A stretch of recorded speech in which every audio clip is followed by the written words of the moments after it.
સોમનાથ ખાતે રામ મંદિરની સામે મોટું ડિમોલેશન 40ની આજુબાજુના મકાનો ઉપર ફરી વળેલ બુલડોઝર પ્રભાસ પાટણ સોમનાથ ખાતે રામ મંદિર સામે વર્ષોથી રુદ્રેશ્વર મંદિરની સેવા પૂજા કરતા સાધુ સમાજના 40 જેટલા મકાનો પર ડિમોલેશન હાથ ધરવામાં આવ્યું છે। તમામ મકાનો પર બુલડોઝર ફરી વળ્યા છે।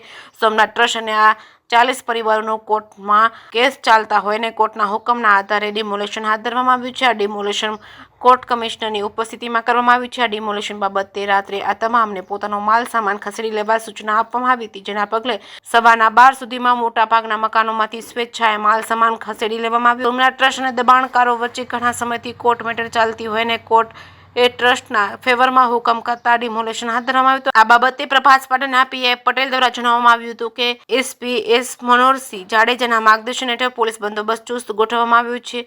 1 ડીવાયએસપી, 3 પીઆઈ, 8 પીએસઆઈ તેમજ 100થી વધુ પોલીસ જવાનો એલસીબી એસઓજીની ટીમ સાથે ઝડપી સલાક બંદોબસ્ત ગોઠવવામાં આવ્યો છે।